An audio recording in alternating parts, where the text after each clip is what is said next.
Seigneur Dieu de gloire, sois béni, sois élevé, sois exalté, sois magnifié. Nous te bénissons, nous te célébrons, nous te rendons des multiples actions de grâce. Que la gloire te revienne, l'honneur te revienne, que la louange te revienne, que la puissance te revienne, que la majesté te revienne, Seigneur Dieu de grâce. Merci Seigneur éternel Dieu pour l'œuvre salvatrice de la croix.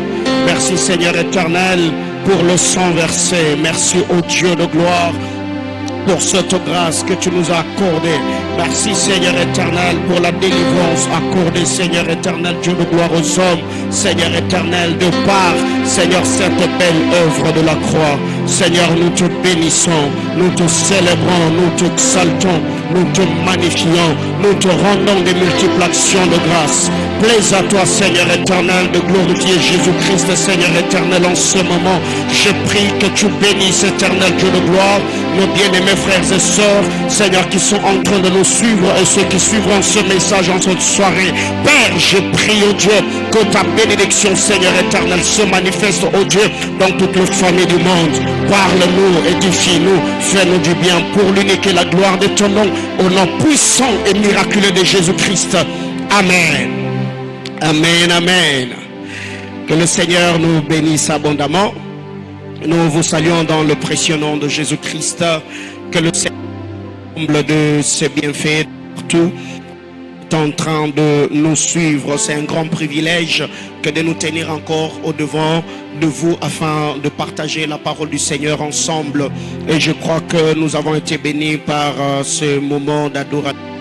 Je nous prie encore inviter d'autres bien-aimés de partager la vidéo dans le groupe Facebook.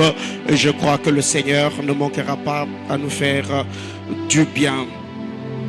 Et nous vous souhaitons une très bonne soirée chez vous. On va lire la parole du Seigneur, Exode chapitre 12. Nous lirons à partir du verset 1er au verset 14. Exode 12. Du premier verset au 14e verset, je lis au nom de Jésus. L'Éternel dit à Moïse et à Aaron dans le pays d'Égypte: ce mois sera pour vous le premier de mois, il sera pour vous le premier de mois de l'année. Parlez à toute l'assemblée d'Israël et dites: le 10e jour de ce mois, on prendra un agneau pour chaque famille, un agneau pour chaque maison. Si la maison est trop peu nombreuse pour un agneau, on les prendra avec son plus proche voisin selon le nombre de personnes. Vous compterez pour cet agneau d'après ce que chacun peut manger. Ce sera un agneau sans défaut, mâle âgé d'un an. Vous pourrez prendre un agneau ou un chevreau. Vous le garderez jusqu'au 14e jour de ce mois et toute la Israël l'immolera entre les deux soirs. On prendra de son sang et on en mettra sur les deux poteaux et sur le linteau de la porte de maison où l'on le mangera. Cette nuit, on mangera la chair rôtie au feu, on la mangera avec du pain sans levain et des herbes amères. Vous ne le mangerez point à demi cuit et bouilli dans l'eau, mais il sera rôti au feu avec la tête, les jambes et l'intérieur. Vous n'en laisserez qu'au matin, et s'il en reste quelque chose le matin, vous le brûlerez au feu. Quand vous le mangerez, vous aurez vos reins sains, vos souliers aux pieds et vos bâtons à la main, et vous mangerez à la hâte. C'est la Pâque de l'Éternel. Cette nuit-là, je passerai dans le pays d'Égypte et je frapperai tout le premier-né du pays d'Égypte, depuis les hommes jusqu'aux animaux, et j'exercerai des jugements contre tous les dieux de l'Égypte. Je suis l'Éternel. Le sang vous servira de signe sur le maison où vous serez. Je verrai le sang et je passerai par-dessus vous, et il n'y aura point de plaie qui vous détruise quand je frapperai le pays d'Égypte. Vous conserverez le souvenir de ces jours et vous le célébrerez par une fête en l'honneur de l'Éternel. Vous célébrerez comme une loi perpétuelle pour vos descendants. Que le Seigneur bénisse la lecture de sa parole. Bien-aimés dans le Seigneur, nous continuons dans cette même série d'enseignements sur le thème: quand les fondements sont renversés, les justes, que feraient-ils? Quand les fondements sont renversés, les justes, que feraient-ils? Le texte que nous venons de lire, je vais l'exploiter un moment et je crois que ce soir, par la grâce du Seigneur, nous sommes très posés et le Seigneur Dieu Tout-Puissant glorifiera Jésus-Christ. Parlons de cette portion d'écriture, Exode chapitre 12, c'est une portion d'écriture que nous connaissons, que nous maîtrisons très bien. C'est l'histoire que nous avons déjà lue, l'histoire qu'on nous a déjà pressée. Nous avons déjà assisté à un bon nombre de séminaires parlant de Exode chapitre 12, parlant de la Pâque, de la sortie des enfants d'Israël de l'Égypte. Bien-aimés dans le Seigneur, retenons que quand les fondements sont renversés, une chose que nous devons retenir, c'est que quand les fondements sont renversés, les justes doivent obéir aux instructions prophétiques données par Dieu. Quand les fondements sont renversés, les justes doivent obéir aux instructions prophétiques données par le Seigneur. C'est qu'en lisant la parole de Dieu, vous allez vous rendre compte qu'il n'y a pas l'obéissance à l'instruction prophétique sans la puissance de Dieu. Pour obéir à une instruction, il faut commencer au préalable à avoir une relation intime avec la personne qui a donné cette instruction. Autrement dit, je suis en train de parler de la puissance de Dieu. Il n'y a pas l'obéissance à l'instruction prophétique sans la connaissance de Dieu. Il faut commencer à connaître le Seigneur.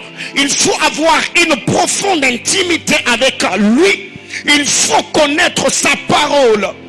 Quand le fondement sont renversés, les justes doivent obéir aux instructions prophétiques que Dieu donne. Et il n'y a pas d'obéissance à l'instruction prophétique sans connaissance de Dieu, comme je venais de le dire tantôt. Et il n'y a pas de connaissance de Dieu sans pour autant avoir rencontré le Seigneur Jésus-Christ. Car quand vous lisez la parole de Dieu, Christ a dit: je suis venu, je t'ai fait connaître aux hommes, à toi, le vrai Dieu.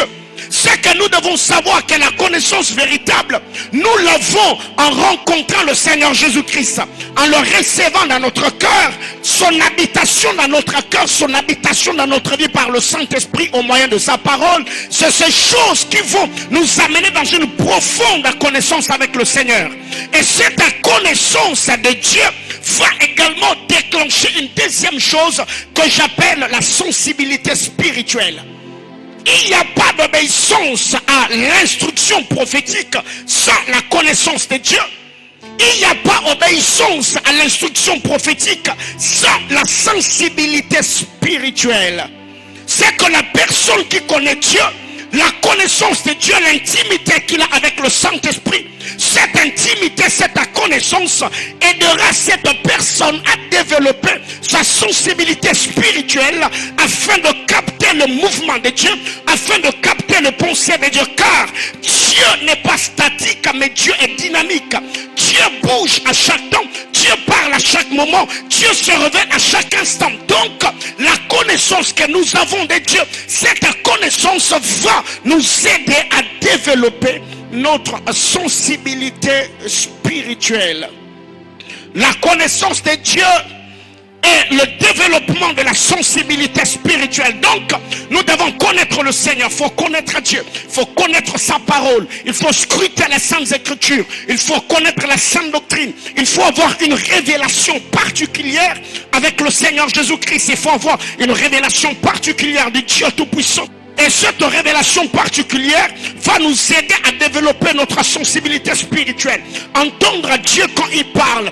Dieu peut parler par le mouvement, Dieu peut parler par sa parole, Dieu peut parler par le songe. C'est pourquoi la Bible déclare dans le livre de Job chapitre 33, le verset 14 à 16, que Dieu parle cependant tantôt d'une manière, tantôt d'une autre. Mais c'est la personne qui connaît Dieu qui peut également comprendre le timbre vocal de Dieu afin de pouvoir se laisser diriger, conduire par son Esprit Saint. J'entends quelqu'un me dire Amen. Quand les fondements sont renversés, les justes doivent obéir aux instructions prophétiques. Il n'y a pas d'instruction prophétique sans la connaissance de Dieu. Il n'y a pas de connaissance de Dieu sans la sensibilité spirituelle. Bien-aimés dans le Seigneur, nous n'avons pas seulement la connaissance de Dieu pour obéir aux instructions prophétiques. Nous n'avons pas seulement la sensibilité spirituelle pour obéir aux instructions prophétiques. Nous avons également la foi. Il faut avoir la foi pour obéir aux instructions prophétiques. La première des choses, je parlais de la connaissance de Dieu. La connaissance de Dieu va déclencher ou va nous aider à développer notre sensibilité spirituelle. Et la sensibilité spirituelle doit également être accompagnée par la foi. Il doit être accompagné de la foi. Pourquoi? Parce que la Bible déclare, sans la foi, il est impossible d'être agréable à Dieu. Donc, en lisant Exode chapitre 12, vous allez vous rendre compte que Moïse a reçu une instruction. Immoler l'agneau, c'était une instruction que Moïse a reçue de la part du Seigneur. Mais pour recevoir cette instruction, Moïse a d'abord commencé à rencontrer le Seigneur dans Exode chapitre 3, la connaissance de Dieu. Et à part la connaissance de Dieu, Moïse devait avoir une certaine sensibilité spirituelle. Parce que malgré l'opposition de Pharaon, malgré l'endurcissement de son cœur, Moïse a continué à recevoir les instructions venant de Dieu et en obéissant à cette dernière, a fait à ce que le Seigneur étende sa main et qu'il libère son peuple. La troisième des choses, il faut avoir la foi. Pour arriver à choisir un agneau et l'immoler, Moïse devait avoir la foi à la toute puissance de Dieu. Moïse devait avoir la foi au Dieu qui lui était apparu dans Exode chapitre 3. Bien-aimé dans le Seigneur, tu ne peux pas connaître Dieu et rester indifférent à la voix de Dieu. Tu ne peux pas comprendre la voix de Dieu et vivre les surnaturels dans ta vie si tu n'as pas de foi. J'entends quelqu'un me dire, Seigneur, augmente-moi la foi. Bien-aimé dans le Seigneur, et déjà, j'étais en train d'introduire mon enseignement. Nous disons que quand les fondements sont renversés, les justes doivent obéir aux instructions prophétiques. Il n'y a pas d'obéissance sans la connaissance de Dieu. Il n'y a pas d'obéissance sans la sensibilité spirituelle. Eh bien, il n'y a pas d'obéissance sans la foi. Aujourd'hui, nous savons que ce dimanche, c'est le dimanche pascal. Le mot Pâques nous vient du mot Pascha. Pascha qui s'écrit comme P-A-S-K-H-A. Pascha, P-A-S-K-H-A. Et la traduction du grec, la traduction grecque du mot hébreu, Pessa. Pessa. Pascha est la traduction grecque du mot hébreu, Pessa qui s'écrit comme S-A-H. P-E-S-A-H. Ça qui signifie littéralement passage. Passage ou passer outre. Pessa signifie littéralement passage. Et déjà nous devons être assurés sur une chose, qu'il y a une très grande différence entre la Pâque juive et la célébration de la Pâque ou la fête chrétienne appelée Pâque. Pourquoi? Parce que la Pâque juive était la commémoration de la sortie des enfants d'Israël de l'Égypte par ce repas rituel. Par ce repas rituel, la sortie des enfants d'Israël de l'Égypte. À chaque fois qu'Israël, dans la fête juive, a célébré la Pâque, ils étaient en train de commémorer la sortie des enfants, la sortie des patriarches, la sortie de leur père de l'Égypte, départ de ces repas rituels. Mais pour nous chrétiens, la célébration de la Pâque, cette fête chrétienne, nous sommes en train de commémorer la mort et la résurrection de Jésus-Christ. C'est la différence qu'il y a. Alors que les Juifs, dans la célébration de la Pâque, ils étaient en train de commémorer la sortie des enfants d'Israël de l'Égypte. Mais nous ne célébrons pas seulement notre délivrance de par la mort et la résurrection de Christ, mais beaucoup plus. Notre célébration tourne autour de la personne de Christ. Et c'est cette célébration qui fait même l'objet de notre message ou notre enseignement de ce soir. C'est cette différence. La Pâque En lisant la parole de Dieu, Exode chapitre 12, et j'aime le verset 1er, la Bible déclare, l'Éternel dit à Moïse et à Aaron dans le pays d'Égypte. L'Éternel dit à Moïse et Aaron dans le pays d'Égypte. Bien-aimés dans le Seigneur, quand vous lisez Exode chapitre 12, si vous le lisez minutieusement, vous allez comprendre que le Seigneur, dans sa souveraineté, il a parlé à Moïse, il a parlé à Aaron. Pendant que le Seigneur était en train de parler, Dieu avait déjà frappé les Égyptiens de 9 plaies. Dieu avait déjà frappé les Égyptiens de ces 9 plaies. Malgré cela, malgré cette calamité, malgré l'endurcissement du cœur de Pharaon, le Seigneur ne s'est pas tu. Dieu a continué à parler. Et ici, il a parlé à Moïse et Aaron dans le pays d'Égypte. Je suis en train de dire à quelqu'un, ce n'est pas parce que tu es en Égypte que l'Égypte va amener Dieu dans la mutude. Ce n'est pas parce que tu es en train de vivre de calamités ou tu traverses des moments difficiles que tes difficultés feront de Dieu muet. Non. Malgré leur réalité, malgré l'endurcissement du cœur de Pharaon, Dieu a continué à parler à Moïse et à Aaron. Dieu n'a pas attendu qu'ils sortent de l'Égypte. Pourquoi? Parce que c'est le parler de Dieu qui allait conditionner leur sortie. Oh my God. Je suis déjà en train de dire à quelqu'un, tu peux être en train de traverser des moments très compliqués.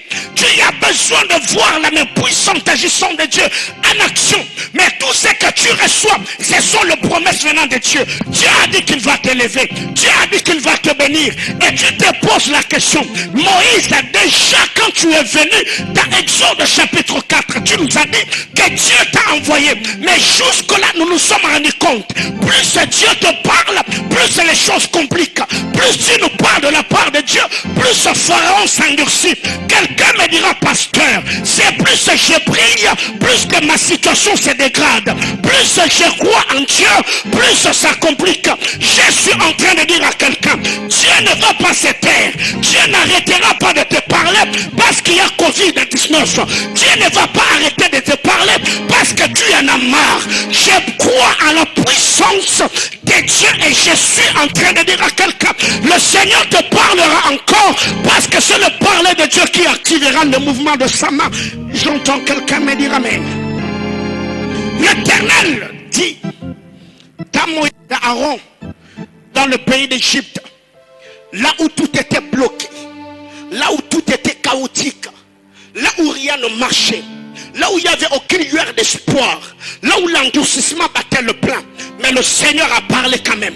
Je suis en train de dire à quelqu'un, il y a des gens aujourd'hui qui imposent leur caprice à Dieu en disant, Seigneur, tu as beaucoup parlé, mais parle plus, accomplis ce que tu as dit. Écoutez, Dieu n'est pas censé se plier à tes caprices. Il parle quand il vient. C'est pourquoi je demande à Dieu que le Seigneur continue encore à faire plus de bruit dans ta vie. Qu'il te parle encore, qu'il se révèle encore. Car il y a un temps où Dieu parlera beaucoup. Et les jours qu'il commencera à accomplir ce qu'il a promis, bien-aimé dans le Seigneur, tu seras d'action de grâce en action de grâce, d'action de grâce en action de grâce. C'est pourquoi je demande, car ce mois d'avril, que le Seigneur utilise tous les voies et moyens afin de te communiquer sa pensée. Que Dieu te parle, malgré ta pauvreté, malgré cette maladie, malgré cette pandémie, malgré toute cette crise, que la parole de Dieu te soit communiquée au nom suprême de Jésus. Quelqu'un me dit amen. Dieu a parlé à Moïse. Dieu n'a pas attendu qu'il sorte, non. Alors que Pharaon s'endurcissait, Dieu continue à parler. Bien-aimés frères, chaque parler de Dieu est accompagné par une action. Chaque parler de Dieu est accompagné par une action. Chaque action de Dieu est un élément provocateur de la manifestation de sa gloire. Donc tu dois t'attendre à ce que la grâce et la faveur de Dieu puissent te catapulter en ce mois d'avril et le reste des mois de l'année. Donc j'étais en train de dire à quelqu'un, attends-toi à ce que la puissance et la grâce de Dieu puissent te catapulter pour t'amener à un niveau inimaginable. Le Seigneur t'amènera à un autre palier de la vie et tu célébreras sa grandeur. Je croyais que c'était une parole prophétique pour quelqu'un. La Bible déclare au verset 2, ce mois-ci sera pour vous Le premier de mois, il sera pour vous le premier des mois de l'année. Bien-aimé dans le Seigneur, Dieu est le maître des temps et des circonstances. Oui, Dieu est le maître des temps et des circonstances. Il veut ce qu'il fait ce qu'il veut. Le Seigneur peut changer un calendrier parce qu'il a l'intention de faire du bien à quelqu'un. Oh my God. Quand vous lisez la parole de Dieu, le verset 2 dans la version français courant, la Bible clare, ces mois-ci devra marquer pour vous les débuts de l'année. Donc je suis en train de dire à quelqu'un, ce mois d'avril est en train de marquer pour toi les débuts de l'année. Oh my God. La grâce et la faveur de Dieu récompensera un homme qui a cherché Dieu pendant janvier, qui a cherché Dieu pendant le mois de février, qui a prié pendant le mois de mars. Et le Seigneur vient en cette dimanche pascal, il te dit que le mois d'avril, en ce 12 avril, c'est le premier mois. Oh my God, oh my God. Ce mois devra marquer pour vous les débuts de l'année. Je demande à Dieu que le Seigneur, par sa grâce au moins de son esprit, puisse te donner une histoire nouvelle, une grâce particulière en ce mois d'avril, afin que la main puissante agissante de Dieu se manifeste dans ta vie et que ton année commence en ce mois pour finir au mois d'avril de l'année prochaine. Oh God. Ce mois sera pour vous le premier mois de l'année. Dieu étant le maître des temps des circonstances, il arrive alors qu'Israël avait déjà consommé quelques mois, parce que ce mois ce n'était pas le premier des mois, mais Dieu, quand il arrive dans sa souveraineté, il change le programme, il change le calendrier. Il leur dira que ce mois est pour vous le premier mois de l'année. Bien-aimés frères, c'est pourquoi au début de ce mois, le Seigneur nous a dit que le mois d'avril, c'est un mois de bonnes nouvelles. Il y a plusieurs personnes qui nous ont écrit par la grâce du Seigneur, témoignant la fidélité de Dieu. Il y a des gens, malgré Covid-19, qui ont reçu d'embauche, des gens qui ont été engagés, pendant que d'autres entreprises sont en train de fermer, pendant que plusieurs personnes sont en train d'être virées. Mais il y a des gens sur qui la grâce de Dieu s'est reposée. Et pendant ces temps de crise, lui a eu un emploi. Je décrète et demande au Seigneur que la main puissante agissante de Dieu, malgré cette crise, malgré ce confinement, malgré cette pandémie, que la grâce de Dieu te localise et que Dieu te pousse sa fidélité. J'entends quelqu'un me dire amen. Bien-aimés frères, quand les fondements sont renversés, les justes, que ferait-il? Les justes doivent obéir aux instructions prophétiques. Et qu'est-ce qui est dit? La Bible clare, parle à toute l'assemblée d'Israël et dites-leur, le 10e jour de ce mois, on prendra un agneau pour chaque famille, un agneau pour chaque maison. Si la maison est trop peu nombreuse pour un agneau, on le prendra avec son plus proche voisin. Ça, c'est ce que j'aime. On prendra l'agneau avec son plus proche voisin. Donc ici, le Seigneur est en train de bannir l'égoïsme. Si l'agneau est trop grand, vous mangerez, vous partagerez l'agneau avec le plus proche voisin. Je suis en train de dire à quelqu'un, l'agneau que nous avons est tellement balèze, cet agneau est tellement grand que tu ne sauras pas le manger-sel. Ici nous voyons que ceux qui avaient un agneau et que l'agneau était grand, ils devaient partager l'agneau avec le plus proche voisin. Qu'est-ce que nous devons faire en partageant l'agneau? La bonne nouvelle du royaume, nous ne devons pas garder cette bonne nouvelle pour nous. Nous devons partager la parole du Seigneur avec ceux qui sont tout autour de nous. L'agneau ne doit pas être consommé de manière égoïste. Nous devons partager l'agneau, les bienfaits de Dieu, le témoignage que tu as, la révélation, la connaissance que tu as de Dieu.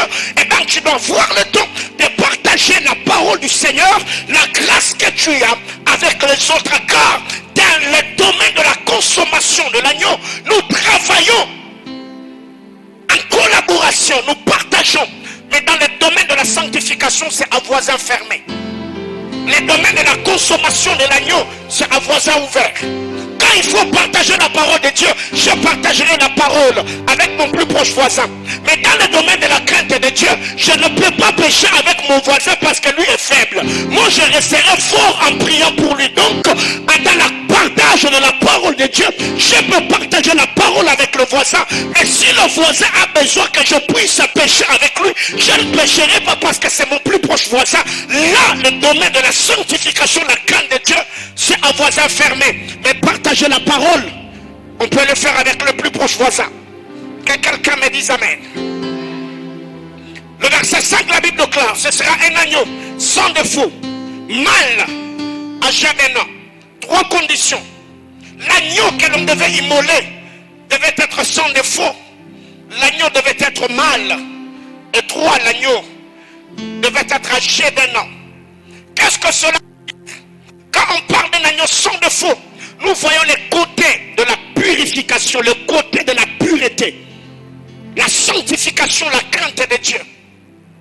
L'agneau devait être sans défaut, la pureté. L'agneau devait être pur, sans défaut, sans défaut, sans défaut. Deuxième chose, l'agneau devait être mâle, pas femelle. L'agneau devait être mâle, pas femelle. L'agneau devait être mâle, pas femelle. Pourquoi parler de l'agneau mâle? Et si vous allez vous rendre compte à la prophétie donnée par Dieu, dans le livre de Genèse, chapitre 3, le verset 15, eh bien, il a dit au serpent que la postérité de la femme t'écrasera la tête et toi tu lui mordras le talon. L'agneau devait être mâle. Ce devait être un agneau mâle qui allait être le type ou qui allait typifier la vie de Christ. L'agneau devait être mâle, pas femelle. C'est pourquoi vous allez vous rendre compte, Jésus-Christ, quand il arrive dans la maison de ses centeniers, il a regardé une jeune fille qui avait environ 12 ans. Jésus, en trouvant cette fille qui était mourante, Jésus a crié en disant, jeune fille, je te l'ai dit, lève-toi, lève-toi. Le mot lève-toi utilisé ici, dans son sens hébraïque, veut dire Talita Kumi. Talita Kumi qui veut dire agneau femelle, lève-toi. Agneau femelle, lève-toi. Le Seigneur, quand il arrive, il trouve cette jeune fille qui était morte et il a regardé. Certainement Jésus s'est souvenu d'Exode chapitre 12. C'est que ce n'est pas l'agneau femelle qui devait mourir. Jésus a regardé l'agneau femelle. Il a dit à la jeune fille, Talita Kumi, qui veut dire agneau femelle, lève-toi. Pourquoi? Parce que c'est l'agneau mâle qui devait être immolé par l'agneau femelle.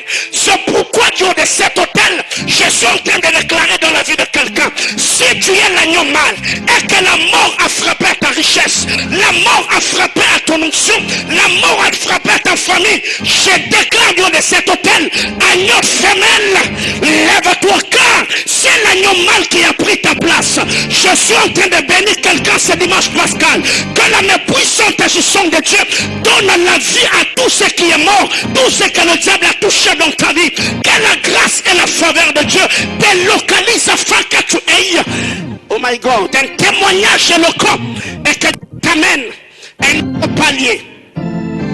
Dis à ton voisin, agneau femelle, lève-toi. L'agneau devait être sans défaut, la pureté. L'agneau devait être mâle. Et troisième condition, l'agneau devait être âgé d'un an. Ici nous voyons que l'agneau d'un an, c'est l'image également de notre Seigneur Jésus-Christ. Il a été frappé, crucifié, tué à fleur d'âge. C'est ce que cela veut dire. L'agneau devait être tué à 1 an. Et nous avons vu que le Seigneur, à fleur d'âge, le Seigneur a donné sa vie. Le Seigneur est mort à la croix pour nous. Et quand vous lisez le verset 6, la Bible déclare, vous le garderez jusqu'au 14e jour de ce mois, et toute l'assemblée l'immolera entre les 2 soirs. L'agneau avait été prise au 10e jour pour être immolé au 14e jour. L'agneau, on l'a pris au 10e jour pour l'immoler au 14e jour. Donc l'agneau devait rester en observation pendant 4 jours. C'était juste pour qu'on voie, qu'on observe et qu'on regarde de manière minutieuse si l'agneau n'avait pas de défaut, si l'agneau n'avait pas de tâche. Le 4 jours que l'agneau devait faire en observation, c'est ce qui est arrivé à Jésus-Christ dans les évangiles. L'agneau devait faire 4 jours pour qu'on l'observe s'il était sans défaut, sans tâche, mais rien de semblable. Et le Seigneur Jésus-Christ, avant d'être crucifié à la croix, il est passé entre les mains de 4 personnes.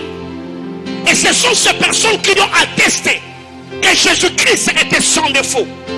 Première personne, c'était Caïphe. Dans Jean chapitre 18, dans le verset 13. Jésus est passé entre les mains de Caïphe. Caïphe a regardé Jésus. Il a observé, il a regardé. Il a dépouillé Satan et il a effacé les actes dont les ordonnances nous condamnaient et subsistaient sur nous. Jésus n'a pas raturé, Jésus a effacé. Jésus est en train de dire à quelqu'un, quand il y a Pâques, la Pâques vient avec le dépouillement. Le diable est dépouillé. C'est ainsi que ces jours-là, alors que Christ était dépouillé sur la croix, Christ devait être dépouillé de tout ce qu'il avait des hommes, afin que la divinité de Dieu en lui puisse se manifester dans le... Oh my God, oh my God. Il est allé dans les régions inférieures de la terre. C'est ainsi que quand l'apôtre Paul parle, Paul dira, oh mort, où est ton aiguillon? Où est ta force? Pourquoi? Parce que il les a livrés publiquement en spectacle, en triomphant d'elle sur la croix. La Pâque vient avec le dépouillement. Et Dieu avait déjà prophétisé cela dans le livre de Genèse. Que la postérité de la femme t'écrasera la tête et toi tu lui mordras le talon. C'est ainsi que celui qui te combat, c'est un ennemi qui a une tête écrasée. C'est pourquoi tout ce que le diable fait, il ne le fait pas de manière parfaite, il le fait toujours avec des erreurs, parce que c'est quelqu'un qui a une perte de mémoire. Vous allez vous rendre compte qu'il a pris les yeux de Bartimée et a laissé à Bartimée les oreilles. Pourquoi? Parce que le diable ne peut pas faire une chose dans la totale perfection, selon la prophétie qui avait été dite sur sa personne. Bien-aimé dans le Seigneur, c'est pourquoi cette nuit de partout tu vas me suivre. Tu feras des prières selon que le Seigneur te mettra à cœur. Tu dépouilleras le monde de ténèbres. Ça veut dire de minuit à 1h. Si Dieu peut te donner la force, sois debout. Fais des prières, des déclarations de foi et dépouille le monde de ténèbres de tout ce qui est à toi, afin qu'en sortant de ces dimanches pascal, tu puisses sortir avec tout ce que le diable t'avait pris. Avec tout ce... Oh my God, oh my God. Et si vous dépouillerez, Dieu n'a pas dit que je les dépouillerai à votre place, non. Il a dit vous les dépouillerez. Pourquoi? Parce que je suis avec vous. Je suis dans votre camp. Je suis en train de dire à quelqu'un, c'est possible que tu opères dans l'autodélivrance. Toi-même tu es là, tu pries pour toi, tu pries pour ta famille. Tu n'as pas seulement besoin que quelqu'un vienne t'imposer le main. Non, tu peux opérer dans l'autodélivrance parce que la puissance et l'onction de Dieu est sur toi. Tu peux déclarer, prier toute puissance démoniaque et sorcellerie qui pesait contre toi. Ainsi, vous dépouillerez les Égyptiens. Bien-aimés frères, Moïse a commencé par dépouiller le magicien égyptien afin de conférer cette autorité au peuple pour que le peuple puisse également dépouiller leur peuple. Moïse, quand il est arrivé, le serpent de Moïse a avalé tout le serpent de magicien. Le bâton de Moïse a avalé tout le serpent. Écoutez, si Moïse peut dépouiller le magicien, donc c'est pas possible que toi tu dépouilles le peuple égyptien. Parce que Jésus-Christ est l'agneau de Dieu, le maître suprême, le Moïse par excellence. Il a dépouillé Satan en personne. Et si moi, je peux chasser les démons, je peux libérer les sorciers, je peux chasser les occultistes, je peux détruire la puissance des démons. Pourquoi? Parce que Jésus-Christ est le Moïse par excellence. Il a dépouillé Satan en triomphant sur la croix. 3 troisième bienfait, Exode 3, le verset 21. La Bible déclare, je ferai même trouver grâce à ce peuple aux yeux des Égyptiens. Et quand vous partirez, vous ne partirez point à vide. Vous ne partirez point à vide. Vous ne partirez point à vide. Le troisième bienfait, le deuxième bienfait de la Pâque, c'est le dédommagement. J'entends quelqu'un me dire dédommagement.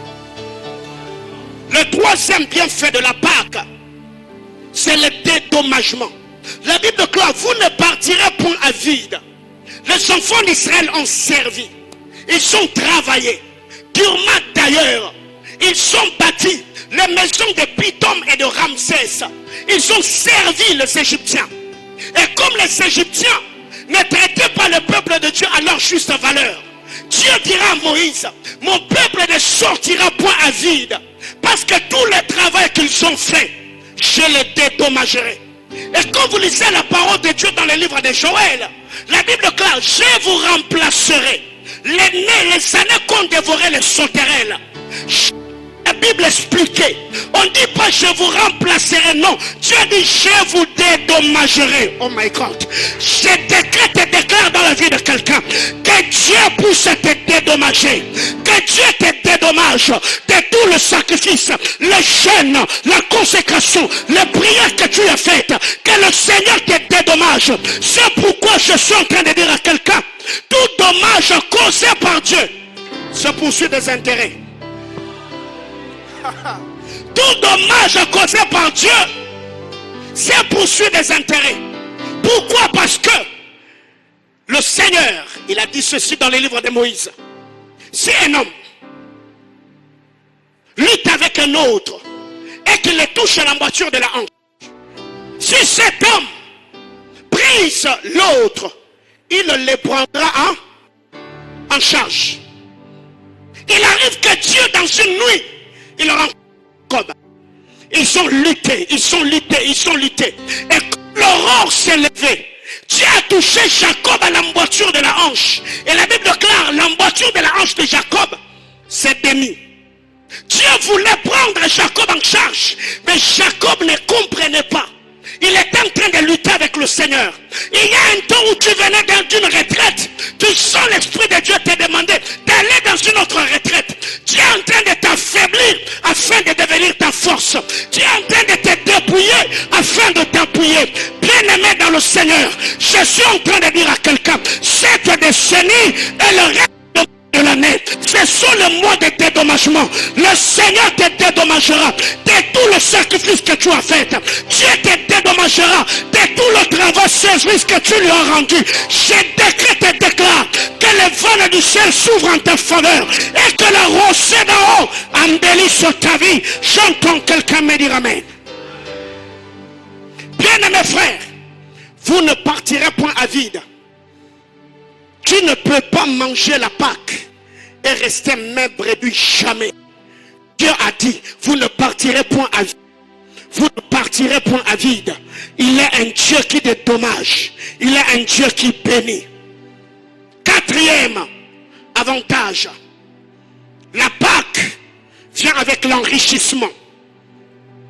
J'entends quelqu'un me dire enrichissement. Exode chapitre 12. Le verset 35 et le verset 36. Exode 12, 35 à 36. Il est écrit. Les enfants d'Israël firent ce que Moïse avait dit. Ils demandèrent aux Égyptiens des vases d'argent, des vases d'or, des vêtements. L'Éternel fit trouver grâce au peuple aux yeux des Égyptiens qui se rendirent à leur demande. Et ils dépouillèrent les Égyptiens. Le verset 35. La Bible déclare Israël a fait ce que Moïse avait dit. Moïse a dit, vous demanderez. Ils ont demandé. Et qui hier étaient pauvres, après la Pâque, ils sont devenus riches. Et qui hier étaient esclaves, après la Pâque, ils sont devenus libres. Et hier, supplier les Égyptiens pour sortir. Après la Pâque, Les Égyptiens les pressaient et les chassaient de leur pays. Oh my God. Je suis en train de dire à quelqu'un, tu deviendras incomestible. S'il y a des gens qui t'écrasaient, s'il y a des gens qui te dominaient, s'il y a des gens qui étaient en train de te maltraiter, le Seigneur va leur rendre le poids et les jougs qui pèsent sur toi. Le Seigneur t'enrichira, il te bénira et te rendra prospère. Bien-aimé, ce que j'aime, c'est que la Pâque a tourné les choses. La Pâque a changé les donnes. Et hier, croupissait devant les Égyptiens. Mais après avoir mangé la Pâque, les Égyptiens ont commencé à les chasser, à les supplier même. Sortez de notre pays parce que nous allons périr. Bien-aimé dans le Seigneur, j'ai une bonne nouvelle pour toi. Le Seigneur va indisposer ceux qui t'ont indisposé. Oui, je suis en train de dire à quelqu'un, ta vie va indisposer ceux qui t'ont indisposé. Je suis en train de dire à quelqu'un, celui qui t'a indisposé sera indisposé par toi. Celui qui t'a combattu, ton Dieu le combattra. Celui qui t'écrase, la main puissante agissante de Dieu pèsera sur la personne et tu témoigneras de la grandeur et la souveraineté de Dieu. Bien-aimés frères, la Pâque vient avec l'enrichissement. Le matin, ils étaient pauvres. Mais après avoir pris la Pâque, la Bible déclare, ils demandèrent le vase d'argent et le vase d'or et de vêtements. Bien-aimés frères, il y a des gens qui, jusqu'aujourd'hui, traînent dans une pauvreté extrême. Il y a des gens qui n'arrivent même pas à réunir un montant, une somme pour réaliser leur projet. Bien-aimés frères, je déclare sur ta vie.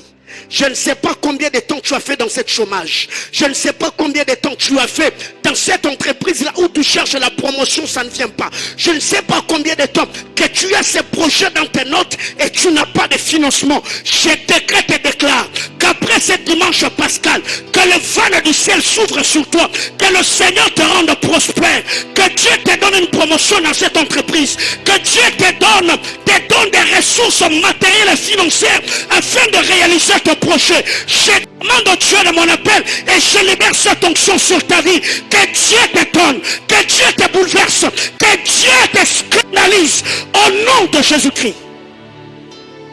La Pâque vient avec l'enrichissement.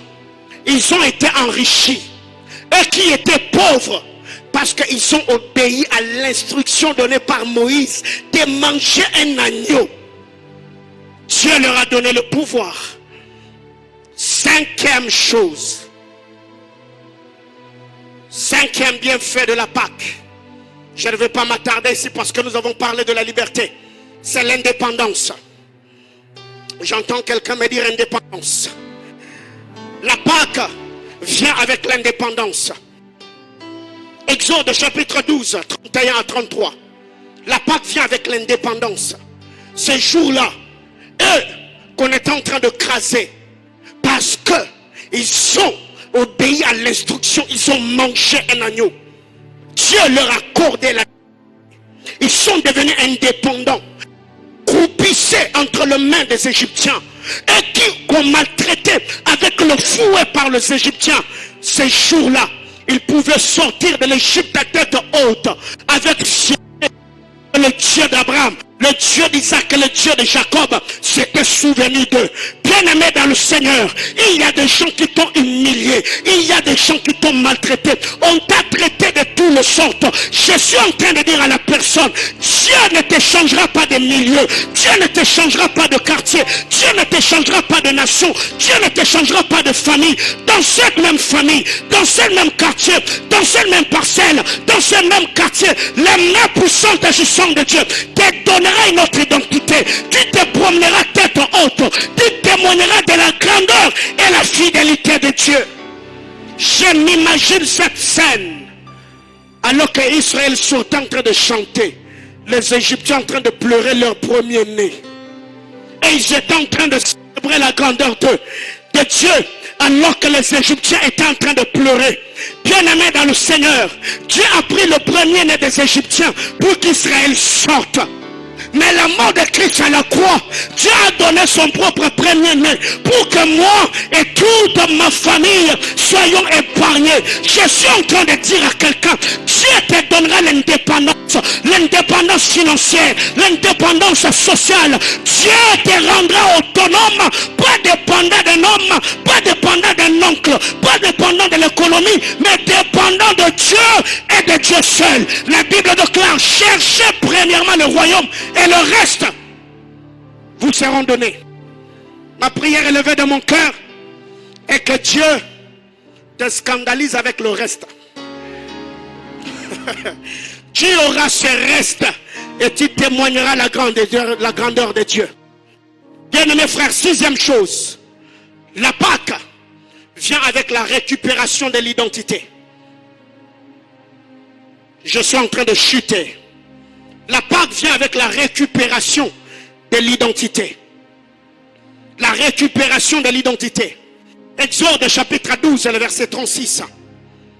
Bien-aimés frères, quand vous lisez la parole de Dieu, on ne peut pas faire de présents à un esclave. Non.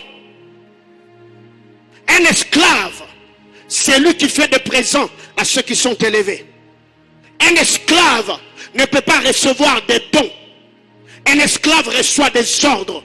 C'est ainsi que dans la loi de l'interdépendance, avec le fort on négocie, avec le faible on écrase. Bien-aimé dans le Seigneur, aussi longtemps que tu es là où tu es, personne ne peut te respecter dans la société. Pourquoi? Parce que quand quelqu'un est faible, les faibles reçoivent des ordres. Mais avec le fort, on peut s'asseoir pour traiter et pour arranger. C'est pourquoi la Bible déclare que fumier, il élève l'indigent pour le faire asseoir avec le grand. Pourquoi? Que fumier, dans le fumier, on reçoit des ordres. Dans le fumier, on reçoit le miette. C'est pourquoi le pauvre Lazare cherchait même à manger le miette qui tombait de la table du roi. Pourquoi? Parce qu'il était faible. Mais ceux qui sont forts, dans la loi de l'interdépendance, il y a négociation. Bien-aimés frères, quand Israël a récupéré son identité, vous allez vous rendre compte, parce qu'Abraham avait une identité spirituelle. Partout Abraham arrivait, Elimelech même a fait des dons à Abraham, et il a demandé à Abraham de le bénir. Isaac a reçu des présents. Mais si vous allez vous rendre compte, parce que Israël en Égypte, on avait modifié leur identité spirituelle. Au lieu de recevoir de présents, c'est eux qui rendaient de service. C'est comme ça dans le monde spirituel. Même les hommes qui te traitent au quotidien, te traitent en fonction de l'image qu'ils ont de toi. C'est ainsi qu'il y a des personnes qui se plaignent, pasteur, pourquoi moi c'est seulement les hommes mariés qui me courent derrière? Je ne vois pas un frère sérieux, équilibré dans la vie qui me fait la cour pour un mariage. Pourquoi les hommes mariés te courent derrière? C'est une identité spirituelle que tu as. Mais je crois qu'après ce dimanche, le Seigneur va te redonner ton identité. Les hommes te verront et te traiteront à ta juste valeur. Je suis en train de bénir quelqu'un. J'ai béni ton visage. J'ai béni ton groupe sanguin. J'ai béni ton corps. J'ai béni ton âme. Et j'ai béni ton esprit. J'ai béni ton nom. Que les hommes te traitent et te voient comme Dieu te voit. Il y a même des gens comme ça chaque fois que les hommes rêvent de toi. Ils ont des rêves bizarres. Parfois même dans la vie, il y a même des gens qui ont dit que toi tu es sorcier. Alors que tu n'es pas. Pourquoi? Ils ont une image de toi. Le diable parle. Il y a des gens qui ont des destinées qui sont flouées par l'ennemi. Il y a des gens même dans la vraie vie comme ça, ils ne voient rien. Les gens ne vous respectent pas. Les gens ne vous considèrent pas. Pourquoi? Parce que votre identité est fluée. Mais après qu'Israël ait mangé la Pâque, bien-aimés frères, ils ont récupéré leur identité spirituelle. Et quand ils se sont tenus devant les Égyptiens, ils pouvaient dire, madame, donne-moi cette vase. Les Égyptiens tremblaient et donnaient. Tu sais pourquoi tu n'as pas l'autorité même dans ce monde? Seulement parce que ton identité est fluée. ma prière élevée de mon cœur est que le Seigneur, de la même manière qu'il a amené les disciples sur la montagne des Oliviers, la gloire de Dieu est descendue. Ils ont vu le Seigneur dans toute sa gloire. J'ai pris que le Seigneur te redonne ton identité et que les hommes te voient comme tu dois être vu, même dans ton entreprise, même dans ton mariage, même l'identité de tes enfants, l'identité de ton mari. Je suis en train d'assainir l'atmosphère de ta maison, j'assainir l'atmosphère de ta famille. Pendant ces temps que la criminalité, l'insécurité règne dans cette province, j'ai pris tes ennemis soient frappés d'aveuglement et que personne ne voie ta maison et que personne ne te rende visite. Toi et toute ta famille, vous serez à l'abri au nom suprême de Jésus. Bien-aimés frères, la récupération de l'identité. Je suis en train de dire à cette sœur qui se plaignait, pourquoi seulement les hommes mariés? Quand toi maintenant, tu mettras les hommes sur ton chemin. Je suis en train de dire à ces frères qui ne croient plus parce que tu as vraiment rencontré des sœurs bizarrement bizarroïdes sur ton chemin. Le Seigneur va mettre des gens respectables et respectés dans la société sur ton chemin afin que tu puisses voir une lueur d'espoir sur ton chemin. Opération de l'identité que le Seigneur te redonne. Le positionnement que tu avais. Il y avait des familles, quand vous étiez petit ou petite, la famille était là. Mais plus vous étiez en train de grandir, la famille a connu comme une pente escarpée. Quand vous n'aviez pas d'enfants, il y avait suffisamment de moyens. Maintenant que vous avez des enfants que vous devez scolariser, faire éduquer, il n'y a plus l'argent. J'ai pris que le Seigneur vous redonne le positionnement que vous aviez autrefois. Que le Seigneur vous rétablisse à nouveau. Je suis en train de bénir quelqu'un. Que Dieu te rétablisse. Que Dieu te restaure. Et que la gloire d'autrefois, que cette gloire arrive. Que les ouvertures et les opportunités d'autrefois viennent encore sur ton chemin. Et que tu témoignes la gloire de Dieu. Dernière chose, c'est un bienfait. Retenons que la Pâque est la dernière prise de finition de Dieu. La Pâque est la dernière carte, je dirais, le joker de Dieu. Dans l'exercice du ministère de Moïse, la Pâque était le joker. Dieu a donné tout le 9 plaies. Pharaon était endurci. Dieu a dit cette fois-ci, je frapperai le premier de l'Égypte, des hommes jusqu'aux bêtes. Et il y avait deuil dans la maison de Pharaon, dans la maison des autorités et dans la maison de tous les derniers, le dernier des Égyptiens. Mais ce n'est pas seulement les hommes qui pleuraient leur premier-né, même le bête pleurait également. Oh my God. Bien aimé, le Dieu que nous servons, il est capable de tout. Bien aimé frère, il y a une vérité. Joseph était en Égypte. Jacob a envoyé Judas. Il a envoyé Ruben. Simeon est parti. Ils n'ont pas découvert Joseph. Mais la découverte de Joseph est venue avec la sortie de Ruben dans la maison du Père. C'est quand Benjamin a foulé ses pieds en Égypte que Joseph s'est révélé à ce frère.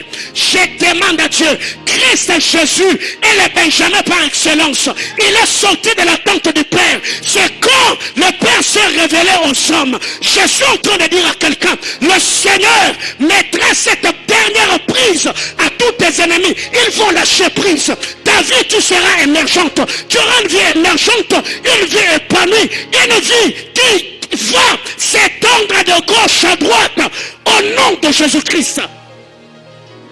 Bien-aimés frères, retenons ceci. Moïse, pour la sortie d'Israël, il a tué un agneau. Ça a d'abord commencé dans le jardin d'Éden.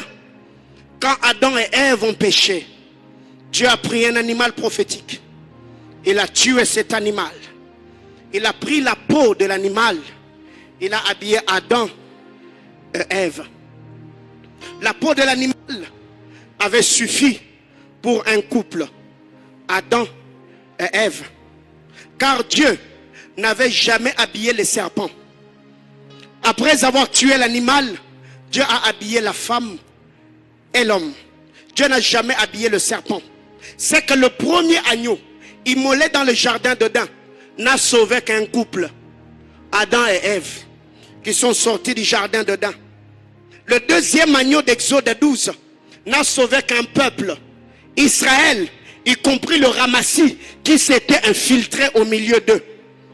Mais le troisième agneau, Jésus-Christ, l'agneau de Dieu, n'a pas sauvé un peuple. Il n'a pas sauvé un peuple. Cet agneau a sauvé l'humanité tout entière.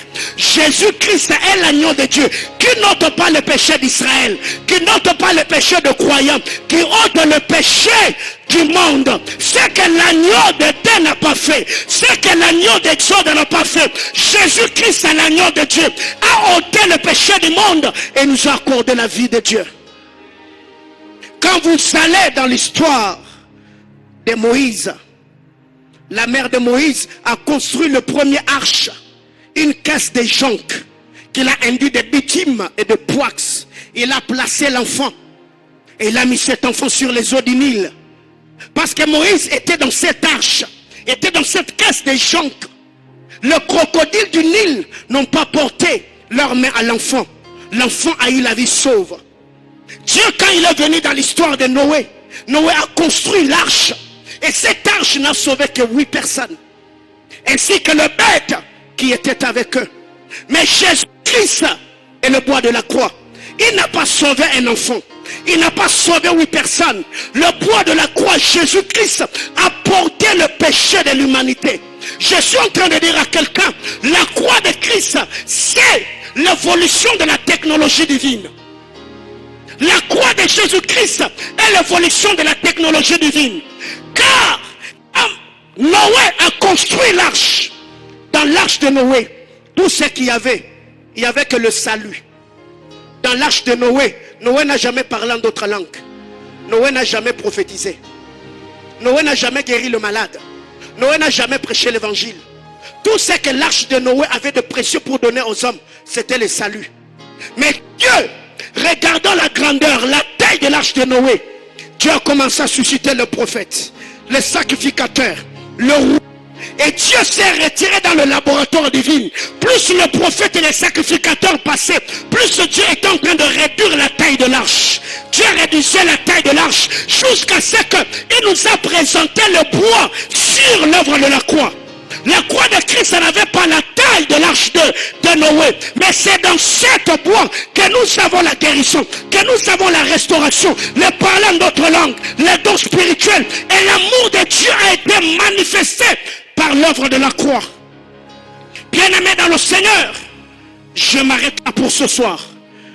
Le Seigneur Dieu de l'univers, il a payé le prix sur le bois de la croix afin que toi et moi, nous lui appartenons. Le premier agneau a sauvé ce couple d'Adam et Ève.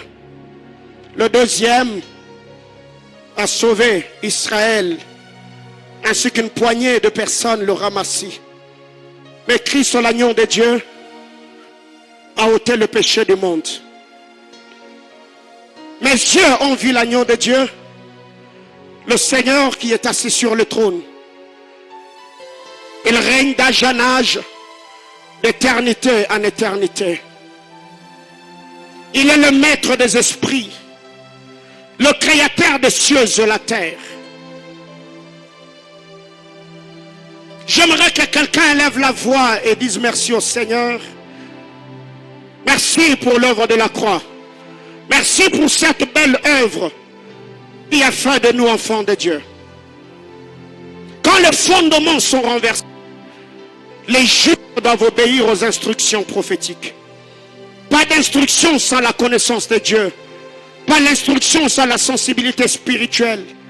Pas d'obéissance à ces instructions sans la foi. Moïse a reçu l'instruction d'immoler l'agneau. Et Israël a reçu la délivrance. Alors que le fondement qui soutenait la société était par terre, un peuple choisi, élu de Dieu, croupissait entre les mains des Égyptiens. Les lois étaient détruites. Il a fallu que Moïse capte la pensée de Dieu, qu'il obéisse à cette instruction d'immoler, afin qu'Israël sorte de l'Égypte. Élève ta voix. Pendant quelques minutes, on va chanter ce qu'on... Mes yeux ont vu l'agneau. On va clôturer la réunion de ce soir. Oh, Tu peux dire merci au Seigneur. Tu peux lui rendre des multiples actions de grâce. Dis merci à Jésus pour la croix. Dis merci au Seigneur pour la vie. Dis merci au Seigneur pour la grâce et la force. Élevé parmi le peuple, assemblé pour l'adorer. Je le vois. Je le vois. Je peux le voir et le sentir. Mes yeux ont vu l'agneau. Le Seigneur sur le trône. Il règne. Il règne pour toujours, à jamais, d'éternité en éternité. Yes. Oui, je le vois.